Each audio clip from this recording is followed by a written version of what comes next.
Halo Sobat Investor, jumpa lagi di channel Investor Jelata. Kali ini saya akan membahas saham ya, dengan kode ticker PBSA yang sebulanan lalu ya, di akhir Oktober sempat ada insiden prank dividen ya. Jadi ngumumin dividen di tanggal 30 Oktober, terus tanggal 31 Oktobernya dibatalin gitu ya.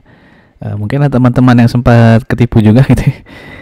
Ketipu tanda kutip ya, sudah sempat beli terus ternyata dividennya nggak jadi. Nah, kali ini dia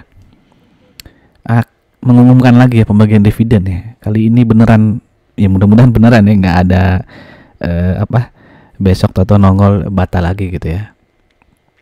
Nah, waktu itu sempat saya bahas juga di video pendek ya, tentang PBSA yang inikah yang namanya prank dividen gitu ya. Ini kalau nggak salah video di tanggal 31 Oktober ya. Nah, kita lihat dulu ini ya, PBSA ini ya. Sebenarnya dia rutin ya bagikan dividen, dan dividen cukup besar ya. Bisa dilihat di sini historinya. Dia biasanya dividen payout ratio-nya ya sempat kecil 20%, tapi sempat juga besar ya sampai 124%, 364%. Dan di tahun 2022 dia 89% ya dividen payout ratio-nya. Jumlah dividennya Rp40 ya. Dan saat itu dividen yield-nya bisa menyentuh sampai belasan persen ya, 13%-an ya, 14%-an, tergantung punya sahamnya di harga berapa gitu. Jadi dia memang mungkin masuk watchlistnya para dividen hunter juga ya, karena dividennya cukup besar gitu ya. Nah, si PBSA ini ya, alias PT Paramita Bangun Sarana, itu adalah perusahaan yang bergerak di sektor construction service ya. Jadi dia mulai dari mechanical, electrical, line clearing service dan sebagainya. Dan dia beroperasi di Indonesia dan juga di Malaysia, di mana PBSA didirikan pada tahun 2002 ya, dan kantornya ada di Jakarta Selatan. Nah, ini kita flashback nih ya. Ini 30 Oktober PBSA ini mengumumkan akan membagikan dividen interim ya sebesar Rp40, di mana waktu itu dibilang cum date-nya pada tanggal 7 November ya. Ya, itu ada tandanya ya, 30 Oktober. Nah, tapi di tanggal 31 Oktober mengirimkan surat lagi nih ya ke Bursa Efek Indonesia yang mengatakan kalau ya berdasarkan surat keputusan direksi PT Bursa Efek Indonesia bla bla bla yang mengatur perubahan ketentuan ya pembagian dividen saham, bahwa ini ya jadi ada peraturan tuh, jumlah dividen interim yang dibagikan tidak boleh lebih dari laba bersih yang tercantum dalam laporan keuangan yang digunakan sebagai dasar pembagian dividen interim. Nah, jadi waktu itu dia baru rilis laporan keuangan tuh sampai 30 September kan ya, biasa lah, kuartal 3 30 September. Nah, saat itu kan laporan keuangan Septembernya itu earning per share-nya hanya 22,83, sedangkan dia ingin membagikan dividen interim Rp40 ya, sehingga itu tidak sesuai dengan aturan Bursa Efek Indonesia ya. Makanya waktu itu dibatalin ya. Dan dia bilang kan ya, atas pertimbangan tersebut perseroan dengan ini melakukan pembatalan terhadap rencana jadwal pembagian dividen.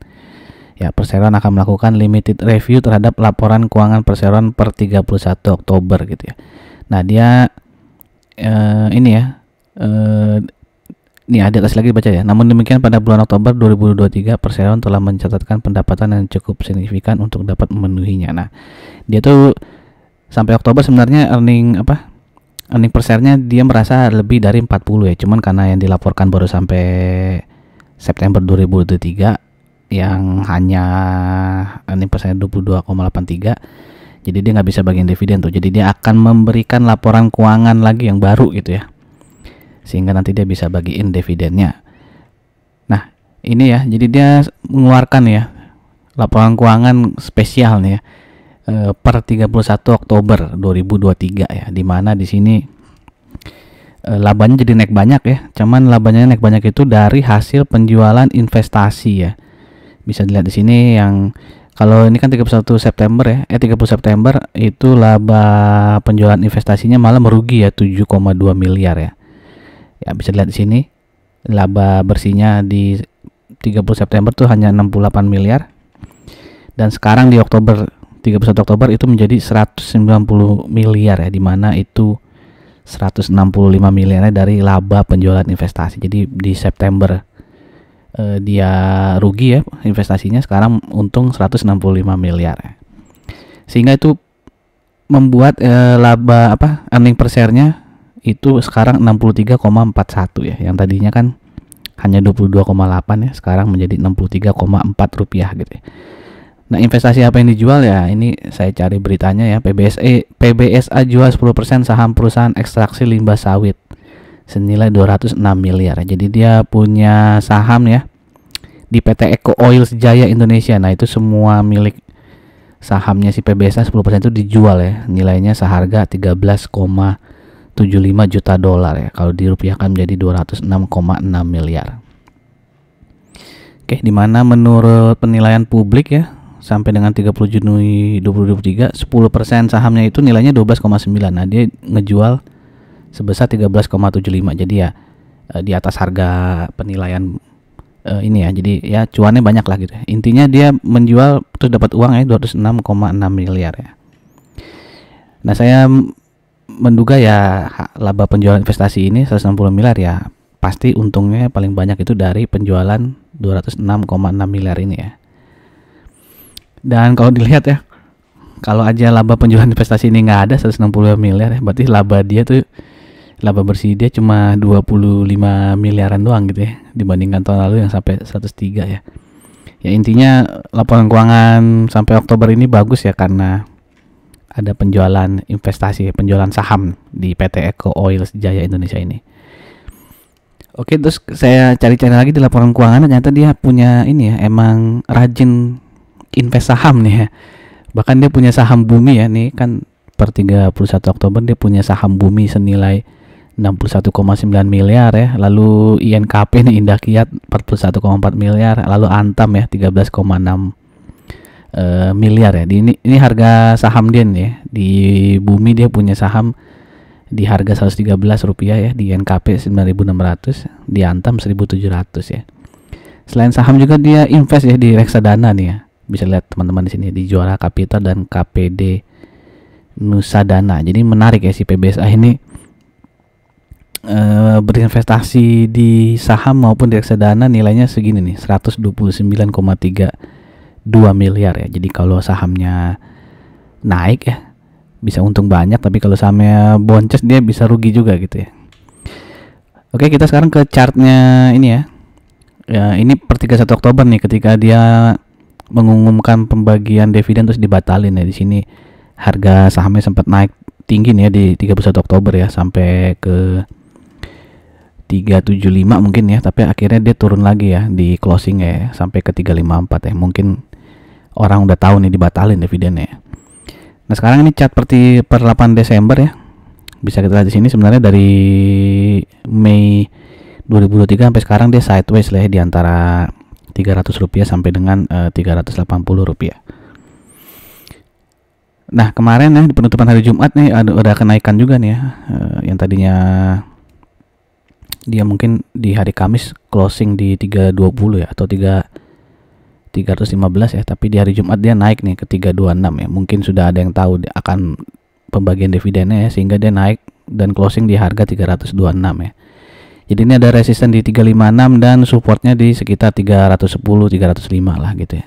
Dan bisa dilihat di sini dia sekarang sudah di atas EMA 20-nya ya. Dan MACD-nya juga sudah closing ya, golden cross gitu ya. Nah, berapa sekarang dividennya? Dividennya tetap sama ya, dividen interimnya 40 rupiah yang akan dibagikan. Sekarang cum date-nya di tanggal 18 Desember 2023. Oke. Dan kalau kita tadi ya harga penutupannya di 326 nih dari Jumat kemarin, berarti dividen yieldnya sekitar 12,26% ya. Jadi saya prediksi hari Senin nanti pas buka mungkin ya akan bisa gap up ya, atau ya intinya sahamnya akan naik lagi gitu ya.